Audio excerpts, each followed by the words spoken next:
Hi guys, welcome to this session in Microsoft Excel. In this module, I want to show you how you can use conditional formatting to automatically flag up when you do a typo or there is an error in your data. So what I'm going to do is very quickly create a simple spreadsheet and you can see how this works. So I'll just go for item, quantity, QTY, price and total.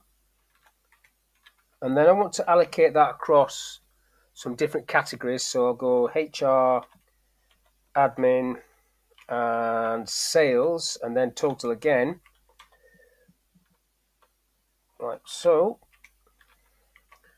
And I just want to color these in a little bit and do a little grid. So if I just put all borders on that one, color this area one color, go for yellow, and I'll color this area blue so I can refer to those colors, like so.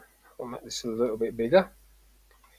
So all of this area needs to be formatted into pounds. So highlight all of that, format it to pounds.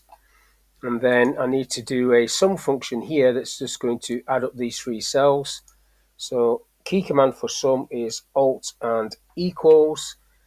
It doesn't see anything because there are no figures, but if I just highlight that myself, click the tick at the top and then pull that down.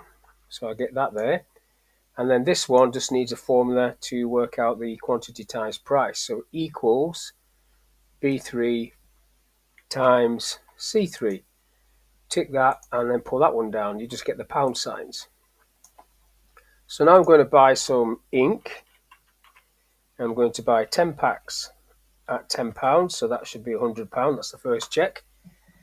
And now I'm going to allocate that cost across these three departments, and I'm going to purposely make a mistake. So I'll go 50, 50 and 10. And then that's a mistake because that figure there, 110, should equal that one.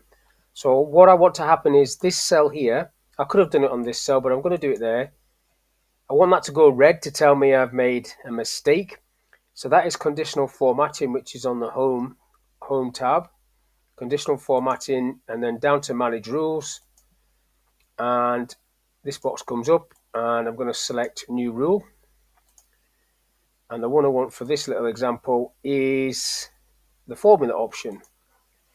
So you only get one bar with the formula option, and this is what I'm going to do. I'm going to click on the £100 in the yellow cell, and you'll see dollar signs everywhere there. I need to press the F4 key 3 times to get rid of those dollar signs, because if I don't, when I pull this down, it will still be looking at row 3, and I don't want that to be the case. So basically, if D3 equals, so if the yellow total equals the blue total, and again, they've got the dollar signs on there, so I'm pressing F4 3 times. 1, 2, 3.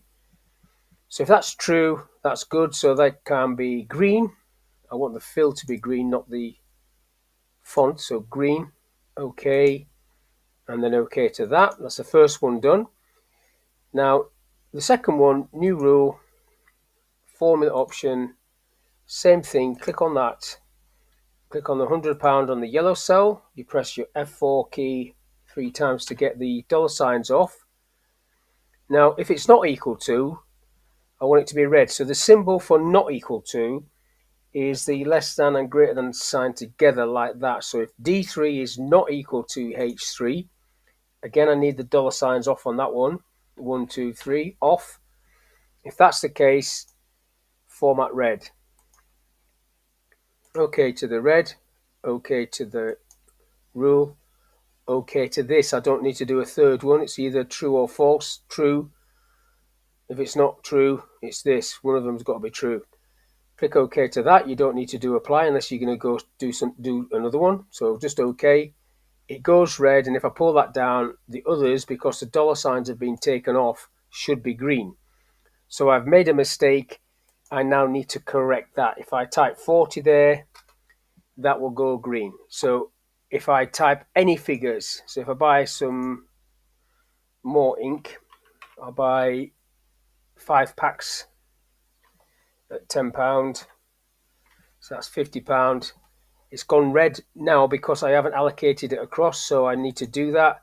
So I'll go 20, 20, and 10 allocated across like that, and then it will go green. So basically, because it goes red straight away, it makes you see that. You might want that in that column there, so it's straight there. Depends how many categories you've got, if it's off the screen or things like that. But because it goes red, you will fix it straight away, or you should fix it straight away, and then you don't have to spend a lot of time at the end of every week or month coming back up through a spreadsheet checking figures because one of them's not balanced at the bottom. This is being checked as you go down. And I think this is a bit of a no-brainer in terms of putting checks and balances in a spreadsheet. So hopefully this little video is of use. Thank you for your time, and I will catch you on the next one.